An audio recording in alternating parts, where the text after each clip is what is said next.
네.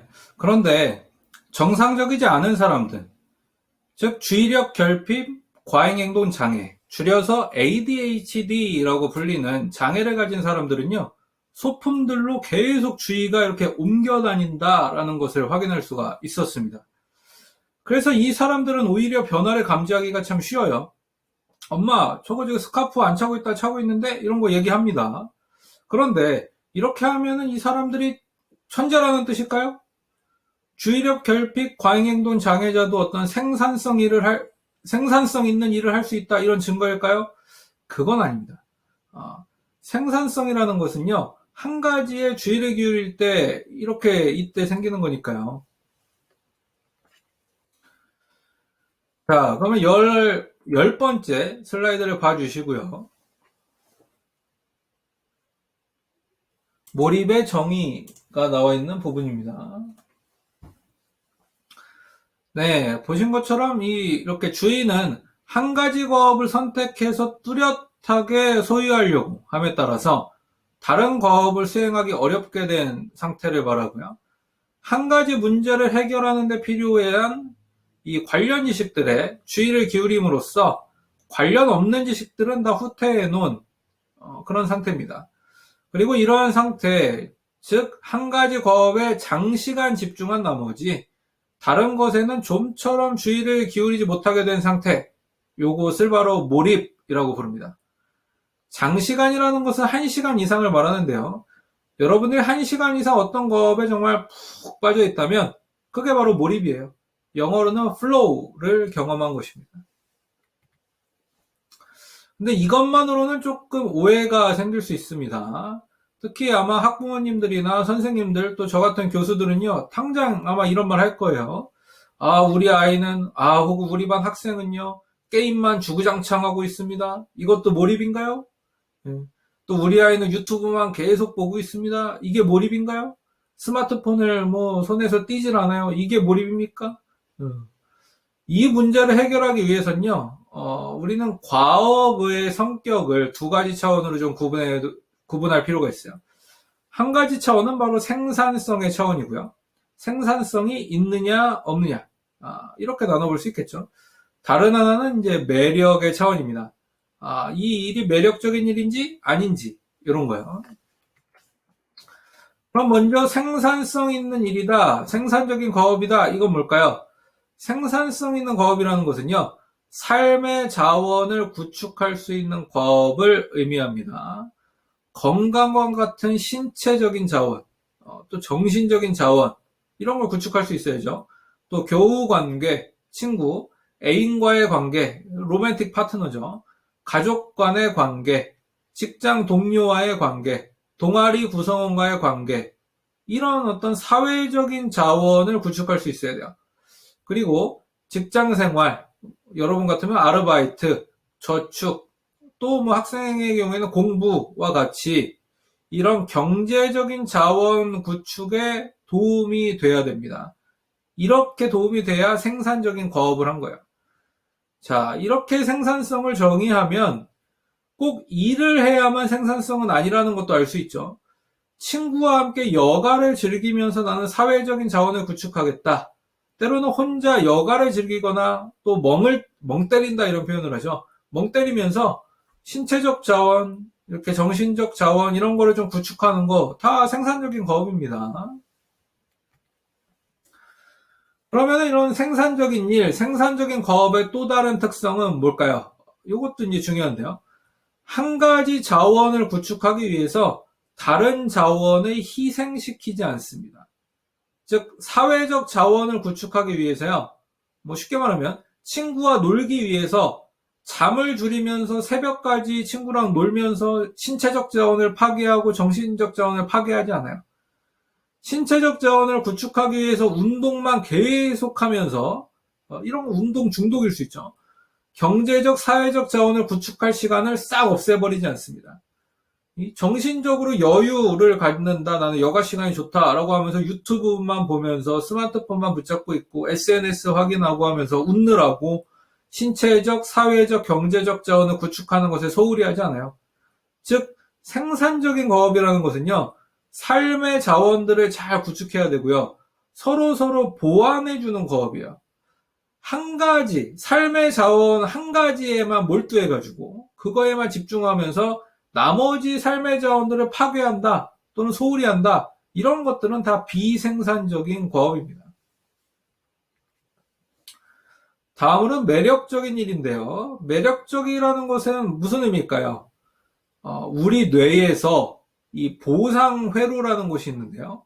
도파민이라는 천연, 이 아편 물질이죠. 천연 마약입니다. 어떻게 보면.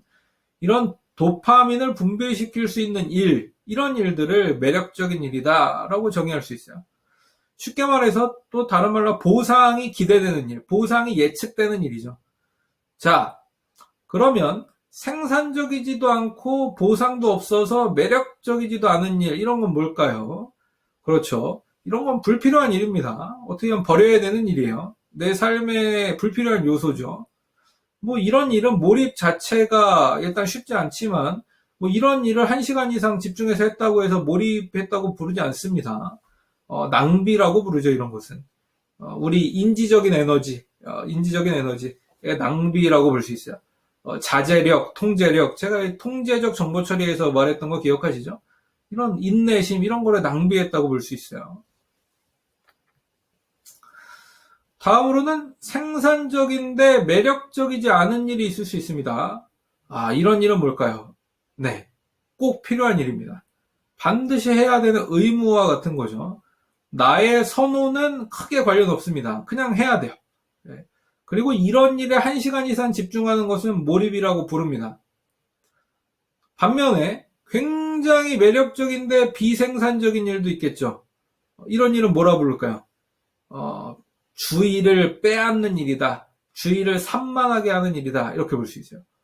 엄밀하게 이야기하면은 할 필요가 없지만, 할 필요는 없습니다.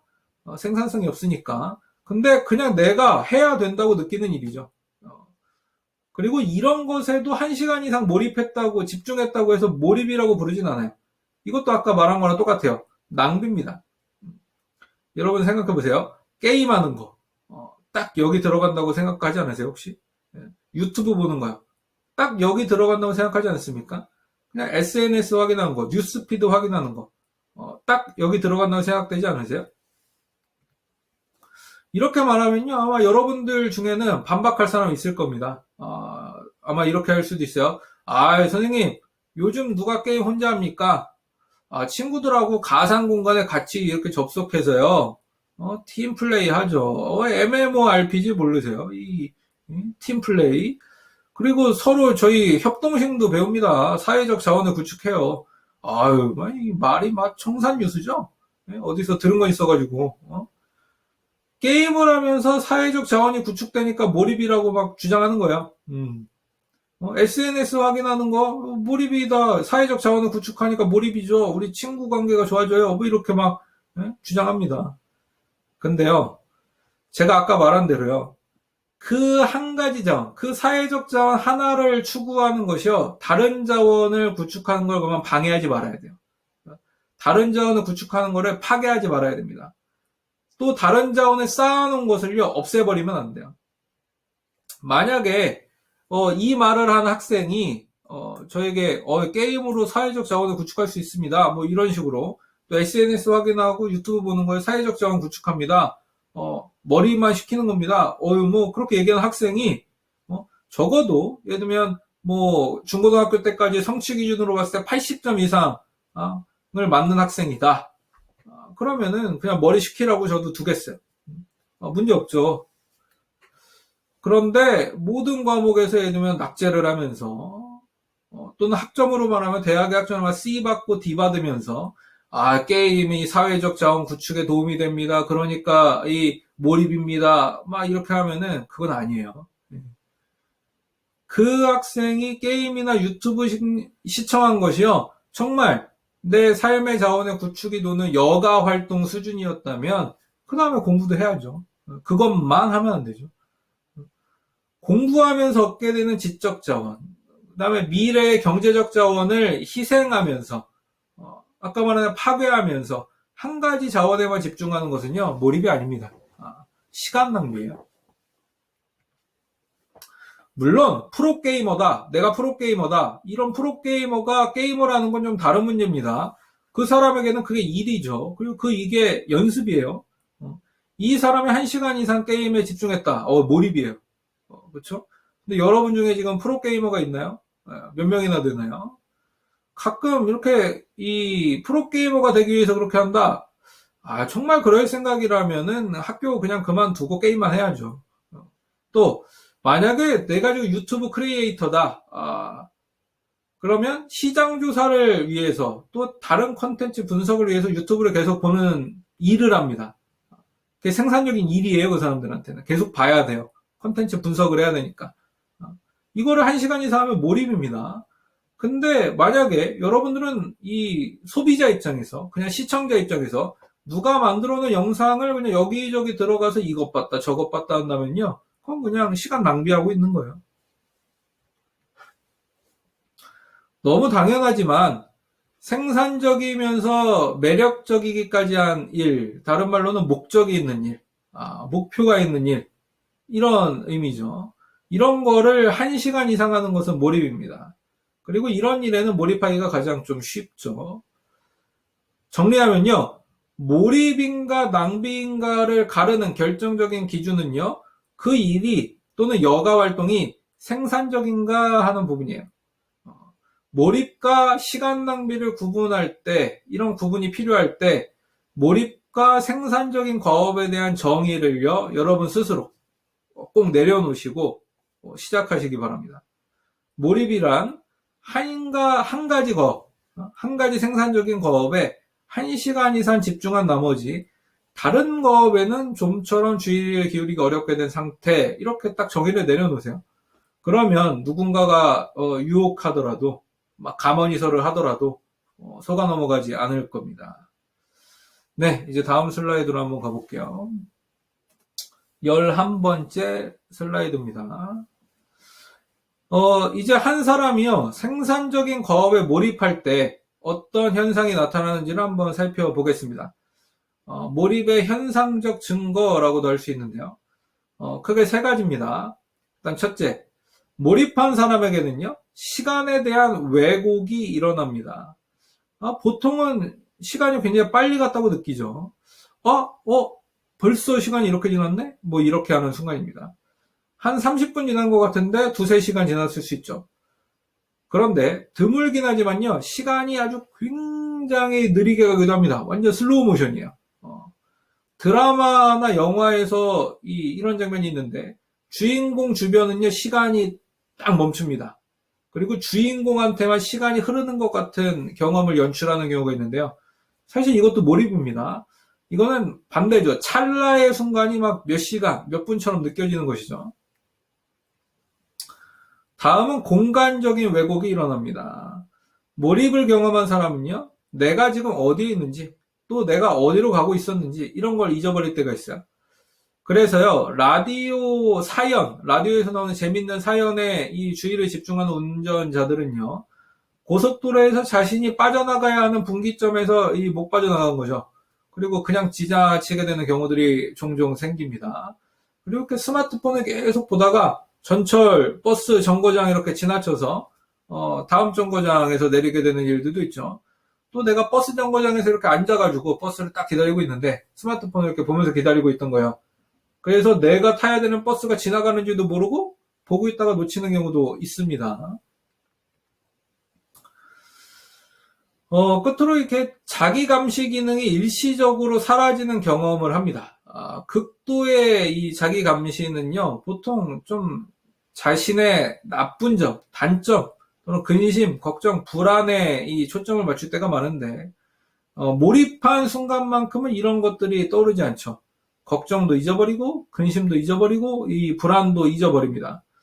사실 이게 이 몰입의 결과 중 하나인 이 행복에 직결되는데요.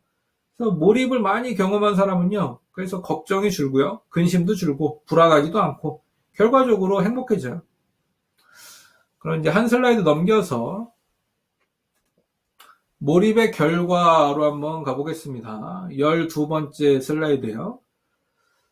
네, 보시면 몰입한 사람은요, 몰입하지 않은 사람에 비해서 같은 시간에 더 많은 과업을 수행합니다. 과업의 양이 일단 증가하는 거죠. 그리고 같은 시간에 더 창의적이고 더 우수한 과업을 수행하게 됩니다. 과업의 양과 질이 모두 증가해요. 가끔 과업의 양이 많아지면 질은 떨어지고, 질이 좋아지려면 과업의 양을 줄여야 된다, 이렇게 생각하는 분이 있는데요. 몰입의 세계에서는 그렇지 않습니다. 과업의 양과 질이 함께 올라가거나 과업의 양과 질이 같이 떨어져요. 예. 우리가 몰입해야 되는 이유죠. 업무에, 과업에, 공부에 집중을 못하면요, 생산성도 떨어지는데 과업의 질, 공부의 질도 나빠집니다. 근데 공부, 업무, 과업에 집중하잖아요. 생산성도 올라가는데, 양도 많아지는데 질도 좋아져요. 예. 이런 사람이 경쟁력 있는 사람이죠. 이런 사람이 대체 불가능한 사람이 될 겁니다. 이렇게 과업의 양과 질이 향상되는 것은요, 우리가 경험하는 이 긍정 정서 중에 자부심이라는 게 있거든요. proud. 이것의 증진에도 도움이 됩니다. 또 이 몰입하는 과정에서 창의성을 발휘하게 되면 역시 이 긍정 정서 중에 하나로 inspired, 영감을 받은 상태, 이런 말이 있는데 이것을 통해서 우리가 뭔가 과업의 질도 좋아지고 영감도 얻게 되고 어떤 정신적인 자원이 구축된다고도 볼 수 있겠죠. 또 이렇게 일 잘하는 사람 누가 싫어하겠어요. 그래서 동료들에게 신뢰를 주기 때문에 동료들과의 관계도 좋아지고 이 사회적인 자원도 자연스럽게 구축이 됩니다. 경제적 자원, 돈 많이 번다, 이거는 뭐 두말할 필요도 없죠. 그리고 보통 이 경제적 자원이 늘어나면은 음식도 더 좋은 거 먹고 의료 서비스도 더 좋은 거 쓸 수 있어서 건강해집니다. 신체적 자원이 구축되는 거죠. 머리도 덜 아프고요.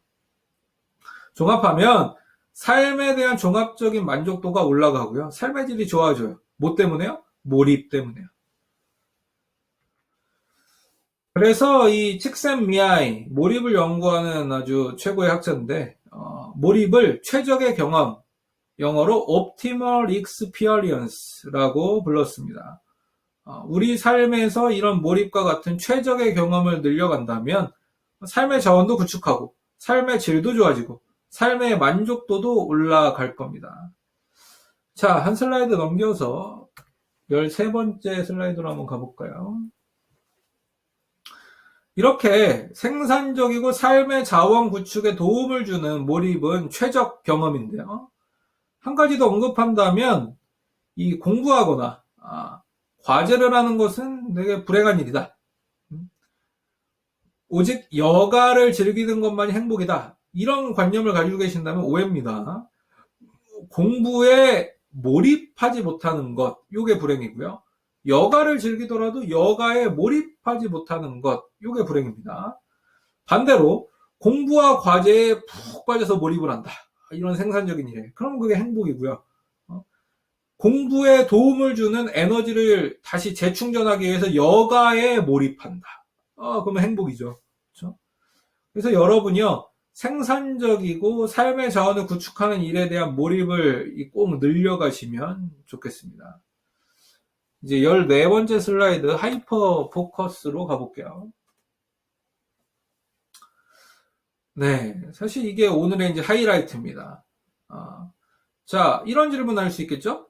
몰입이 좋다는 건 이제 잘 알겠습니다. 선생님, 몰입 참 좋은 거네요. 생산적인 일에 몰입할 겁니다, 이제. 근데요, 어떻게 몰입할 수 있어요? 이런 질문을 할 수 있어요. 도대체 어떻게 해야 몰입이라는 그런 좋은 상태에 진입할 수 있는 겁니까? 이 질문이죠. 요것에 대한 답은요, 핵심만 간추린다면, 한 가지 과업을 선택한 후에 하이퍼 포커스 해야 된다는 겁니다. 초집중 상태죠.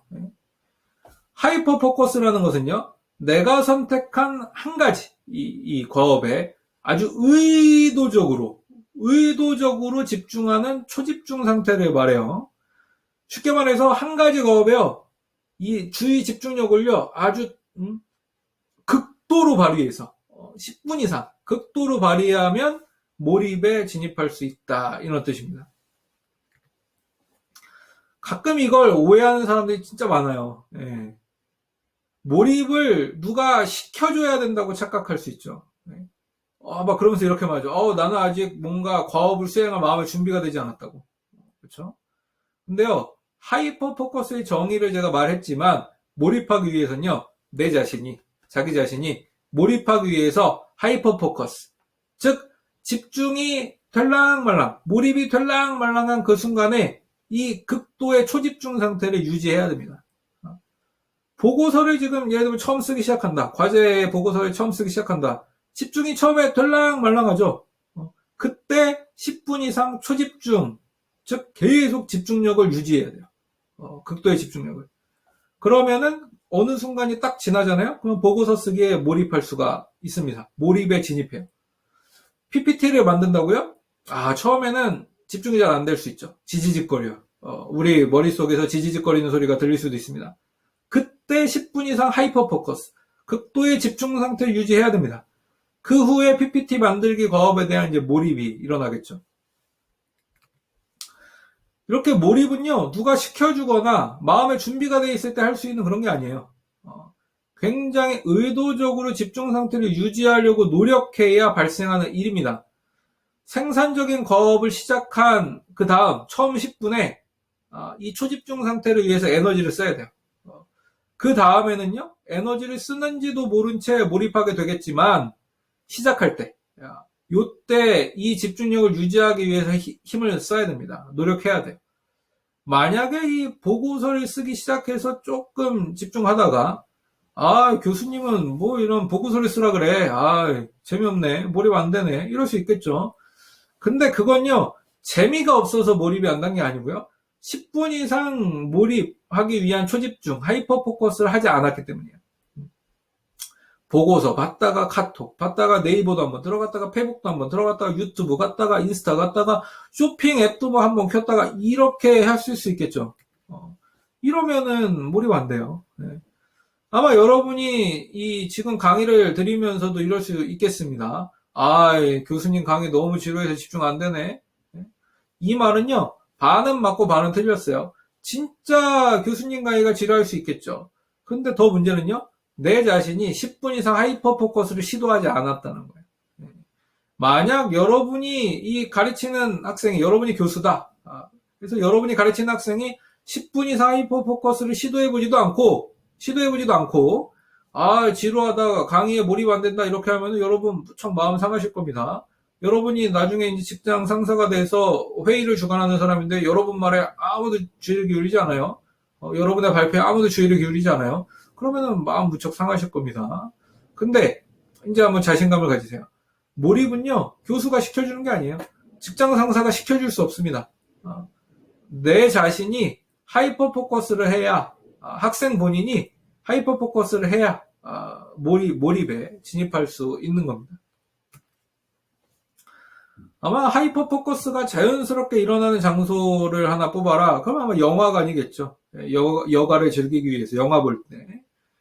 사람들은요, 영화에 몰입하기 위해서요, 영화의 첫 10분의 초집중 상태를 유지해야 된다. 이거 누구나 상식적으로 알고 있어요. 또 저도 물론 되게 좋아합니다. 웹툰 좋아하는데 일주일에 하나씩 지정된 시간에 새로운 게 올라오죠. 그것이 올라오기 10분 전부터는 아마 지난주 웹툰을 막 복습하면서, 정주행이라고 그러죠. 정주행하면서 복습하면서 기다리고 있을 수도 있습니다. 보통 화요일 웹툰이면 언제 올라나요? 월요일 밤 11시에 올라오죠. 그러면은 이 월요일 밤 10시 50분부터 의도적인 집중, 즉 하이퍼 포커스 하고 있는 거예요. 그래서 새로운 게 딱 올라왔을 때 웹툰에 빠질 수밖에 없죠. 재미없으면 이상하죠. 스크롤이 왜 이렇게 빨리 내려왔지? 막 이렇게 댓글도 막 달립니다. 자, 그런데 왜 여러분들의 전공책은 그렇게 하지 않을까요? 전공책은 왜 그 저자가 막 집중을 시켜줘야 되고, 교수님이 왜 집중을 시켜줘야 되고, 내용이 왜 나를 집중을 시켜줘야 될까요? 왜 이 글씨가 나를 집중을 시켜줘야 된다, 이렇게 생각할 수 있을까요? 이제 아셨겠죠? 이거 아닙니다. 그렇죠? 책 읽기, 전공책 공부, 자기계발, 독서에 몰입하는 원리, 이거요. 영화 웹툰 똑같아요. 영화 웹툰하고. 책의 내용이 사실 처음에는 눈에 잘 안 들어올 수 있죠. 근데 한 문장 한 문장 넘어가다 보면, 물론 이제 그 과정에서 조금 힘들 수 있지만, 그때 초집중해야 됩니다. 하이퍼 포커스 해야 돼요. 이렇게 10분 이상 의도적으로 집중력을 유지하다 보면 어느새 책에 푹 빠진 자신을 이제 발견하게 되겠죠. 그리고 시간 가는 줄 모르고 읽었다가 문득 정신을 차려보니까 어이구 시간이 이렇게 지났네. 이거를 경험할 수 있습니다. 생산적인 것에 이 몰입하는 걸 어려워하는 친구들이 있다면 주변 친구들한테 알려주세요. 드라마, 영화, 웹툰에 진입하는 과정과 책, 강의, 과외 수행, 이 과제 수행하는 거, 혹시 너 다르다고 생각하고 있니? 사실 이게 다르지 않아. 이렇게 한번 알려주세요. 사실 이 과정은 동일한 겁니다. 이렇게 평균 10분 내외의 초집중 상태, 즉 하이퍼 포커스를 통해서 몰입에 진입하면요. 아까 말한 대로 시간, 공간, 자기 자신에 대한 감시 잠깐 잊어버리고요. 한두 시간 이상 이제 일을 하게 되겠죠. 뭔가 공부를 하게 되겠죠. 그러다 보면 자연스럽게 몰입이 이렇게 풀리는 상황이 오는데, 그러면서 시간에 대한 자각이 되살아나고, 공간에 대한 자각도 되살아나고, 자기 감시 기능도 좀 복귀되는 거죠. 이때는요, 내가 공부를 좀 많이 해서, 일을 많이 해서, 내 인지가 과부하 상태에 도달했다. 그런 의미입니다. 이때는 좀 쉬면서 재충전하세요. 네. 재충전하는 것에 또 몰입하시면 돼요. 그렇죠? 여가를 즐기는 거죠. 이 과부하 상태에서 일을 더하면, 즉 이렇게 자연스럽게 몰입이 풀렸을 때 일을 더하면은 오히려 과업의 질도 떨어지고 양도, 생산성도 떨어지기 때문에 한두 시간 쉽니다. 멋있게 쉬세요. 여가를 즐기면서 다시 하이퍼 포커스를 위한 자제력, 에너지, 인내력, 에너지를 모으는 겁니다. 이게 필요합니다. 그래서 시간을 정말 효율적으로 활용하는 사람들은 이렇게 집중력이 떨어진 시간에 또 단순 작업을 할 수도 있죠. 아주 단순 반복할 수 있는 작업. 또 어떤 양식을 만든다거나 스팸 메일을 지운다거나 엑셀 데이터를 그냥 뭐 숫자 이렇게 코딩이라고 보통 부르죠. 입력한다거나 뭐 회사원들 같은 거 그때 이면지를 좀 분리한다거나 보안 문서를 이렇게 세 단계 알죠? 종이 갈아버리는 거. 그 이제 계속 넣는 이런 단순 작업을 반복하죠. 이렇게 뭔가 기계적으로 반복해서 완성할 수 있는 뭐 또 조립을 하거나 또 동일한 규칙을 계속 적용해서 이렇게 돌리다 보면 맞춰지는 이런 큐브 같은 거 이런 거 합니다. 이런 단순 작업이 우리 뇌에 휴식을 주거든요. 그렇죠? 또 여러분이 이렇게 쉬는 게 어렵다면 또 나는 쉬기 싫다. 그렇다면 이런 단순 작업을 하는 것도 몰입이 자연스럽게 풀렸을 때, 즉 인지적 과부하가 왔을 때 해결하는 이 과부하를 해소하는 좋은 방법입니다.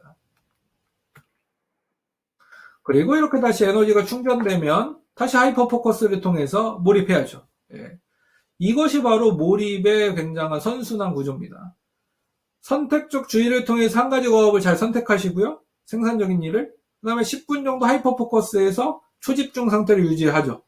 몰입에 진입하고요. 그러면 시간 가는 줄 모르고 어디에 있는지 모르고 내가 누군지도 잊고 열심히 일하다가 뭔가 시간, 공간, 내 자신에 대한 감각이 돌아오면요.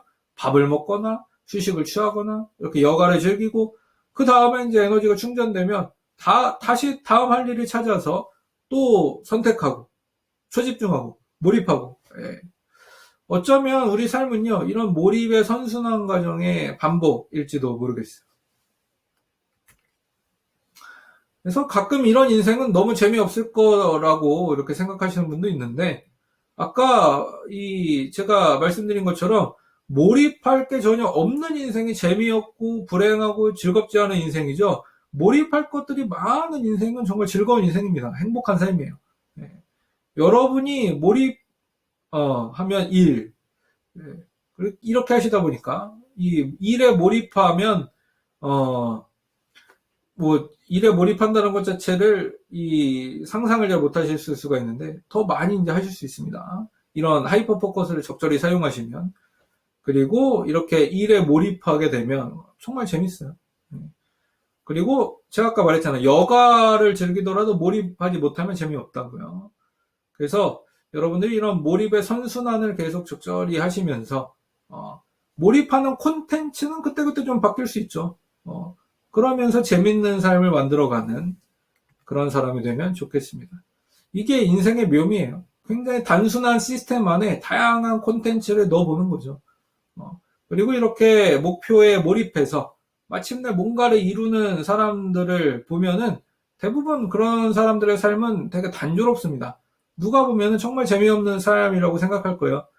근데 이런 사람들한테 진짜로 물어보잖아요. 당신 정말 삶이 재미없습니까? 라고 하면은 그렇지 않다는 걸 알 수가 있어요. 삶의 시스템은 굉장히 단순하지만 그 시스템 안에 들어있는 콘텐츠가 매일 바뀌고 시간에 따라 달라지고 너무 재밌는 거죠. 그러니까 정작 본인은 너무 즐겁고 재밌게 살고 있는 겁니다. 그래서 우리 각자의 삶이 또 제가 가르치는 여러분의 삶이 그렇다면 사실 저는 더 바랄 게 없겠습니다. 네, 이제 슬라이드를 두 장 넘기셔서요. 16번째 슬라이드로 한번 가보죠. 조금 다른 상황을 하나 살펴볼 건데요. 하이퍼 포커스를 잘해서 몰입을 하기 직전에 자의에 의해서든 혹은 타의에 의해서든 완전히 방해를 받아서 주의력이 사라진다면, 완전히 사라진다면 다시 몰입해서 다시 집중해서 초집중해서 몰입에 진입하기까지 시간이 얼마나 걸릴까요? 먼저 다른 사람에 의해서 방해를 받는 상황에 대한 연구 결과를 살펴보면 평균 23분이 걸립니다. 즉 방해받지 않았다면 내가 10분 만에 몰입할 수 있었는데 23분이 더 걸린다는 뜻이죠. 또 열심히 일하고 있는데 이 동료가 그러니까 야 담배 한 대 피자, 커피 한 대 먹자, 한 잔 먹자 이렇게 해서 또는 막 카톡이 울리거나 이메일이 갑자기 오거나 그래서 막 답장하려고 주의가 분산된 거예요.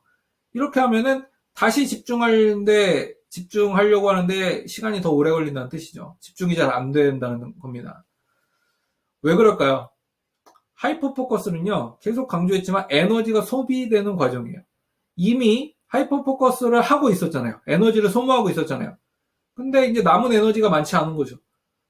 그래서 남은 이 집중 에너지가 다시 처음 수준으로 충전될 때까지의 시간이 포함돼서 배로 시간이 걸리는 겁니다. 10분이 아니라 그래서 이제 20분 넘게, 23분이 걸리는 거예요. 그럼 이제 집중을 잘 하다가, 집중을 유지하고 있다가, 갑자기 딴 생각이 날 때, 내 스스로, 유튜브 한번 볼까? 웹툰 하나 보고 할까? 카톡 하나 보내놓고 할까? 오늘 밥 뭐 먹지? 이렇게 해서, 자기 스스로 집중력을 방해했을 때는 어떨까요? 몰입을 하려고 하이퍼 포커스 하다가 스스로 방해받은 거예요. 이런 경우에는 사실 피해가 더 큽니다. 연구 결과에 따르면 이렇게 스스로 집중력을 무너뜨렸을 때 다시 몰입하기까지는 하이퍼 포커스에 29분이 소요된다는 걸 확인했어요. 그러니까 다른 사람이 무너뜨렸을 때보다 스스로 집중력을 파괴할 때가 더 오래 걸리는 거죠. 자, 그럼 한 슬라이드 넘겨서 17번째 슬라이드로 가보겠습니다. 그래서 이 척클로스라는 사람의 사진인데요. 사진작가이자 미술가였습니다. 이 사람이 이런 모습의 후배들을 보면서 자기의 어떤 예술가 후배들이겠죠. 많이 좀 답답했던 것 같아요. 그래서 이 사람이 이제 이렇게 얘기합니다. Inspiration is for amateurs. 영감은 아마추어에게나 필요한 거야. 그렇죠? The rest of us, 아마 우리 같은 프로들은 이렇게 번역할 수 있는데, just show up, 그냥 보여준다. And get to work, 그리고 그냥 일한다. If you wait around for the crowd to part, 너 지금 구름이 쫙 갈라지게 기다리고 있어? And a bolt of lightning to strike you in the brain. 어떤 번개가 너의 머릿속에 꽝 이렇게 치길 기다리고 있니? 네가 그렇다면 you are not going to make an awful lot of work. 너는 일 많이 하는 사람 아닐 거야. All the best ideas, 모든 최고의 아이디어는 come out of the process, 과정 중에 나온다. They come out of the work itself, 일하는 것 그 자체가 최고의 아이디어다. 이런 말을 하는 겁니다. 여러분, 프로는요, 그냥 작업실 가서 일합니다. 공부의 프로는요, 그냥 공부할 곳에 가서 공부를 시작합니다. 그리고 초집중을 하겠죠. 그리고 공부에 그래서 몰입하게 될 겁니다. 공부에 할 마음의 준비가 되지 않아서 이런 말 하지 않는다는 거예요. 한 슬라이드 더 넘기시면 영화 감독이자 연극 감독인 이 갈슨 캐닌이 한 말도 나오는데요. 이 사람도 똑같아요. 많이 좀 답답했나 봐요. 이 사람이 하는 말도 한번 들어보죠. 이 amateurs hope, 아마추어들은 바라고만 있다. professionals, 근데 프로들은 work, 일한다. 이렇게 말했습니다. 여러분, 프로가 뭔가요? 프로. 공동체로부터 어떤 임무를 받을 정도로 신뢰받는 사람이 프로입니다. 그리고 공동체로부터 그 임무를 부여받아서 잘 수행한 다음에 그 임무를 수행한 대가를 받는 사람들이 프로죠. 여러분이 모두 다 이런 프로가 되기 위해서 이 자리에 있다고 생각해요. 그렇다면 어떻게 해야 될까요? 네, 프로처럼 하셔야 됩니다. 프로처럼 먼저 하이퍼 포커스를 하셔야 돼요. 몰입이 되기를 기다리지 말고, 누가 몰입 시켜주길 기다리지 말고요. 일에, 과업에, 공부에 여러분 스스로 하이퍼 포커스를 하셔야 됩니다. 네, 다음 슬라이드로 가볼게요. 그래서요, 이 몰입이라는 개념을 정립한 미하이 칙센트 미하이는 이런 말을 했는데요. 이 말로 오늘 수업을 한번 마무리해보죠. 이 칙센 미하이가 몰입하는 사람들이 이 한계를 넘는 사람들이다 라고 지칭하면서 한 말이에요. I think, 나는 생각한다. Evolution, 진화는 has had a hand, 어떤 손이 있다고 생각해. In selecting people, 어떤 사람들을 선택하는 손인데 who had a sense of doing something, 뭔가를 하는 감이 있는 사람들이야. 근데 어떤 감이냐면 beyond themselves, 그 자신의 한계를 뛰어넘는 감이 있는 사람들을 선택하는 손이 있다고 생각한다. 이런 말입니다. 그리고 바로 몰입하는 사람들이야말로 항상 자기의 한계를 뛰어넘는 사람들이죠. 몰입은 우리의 한계를 뛰어넘게 해줘요. 우리가 그래서 더 높은 곳으로 올라가기 위해서는요, 생산적인 일들, 내 삶의 자원을 구축하는 일들에 몰입할 필요가 있습니다. 이런 생활의 좋은 습관을 계속 매일매일 하루하루 계속하다 보면 자기 자신의 한계를 계속 뛰어넘으면서 게임에 비유하자면 계속 레벨업, 경험치가 차면 업, 경험치가 차면 업 이렇게 레벨업 시키면서 어느덧 목표에 도달해 있는 내 자신을 발견하게 될 것입니다.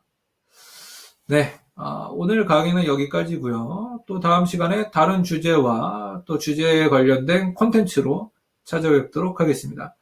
감사합니다.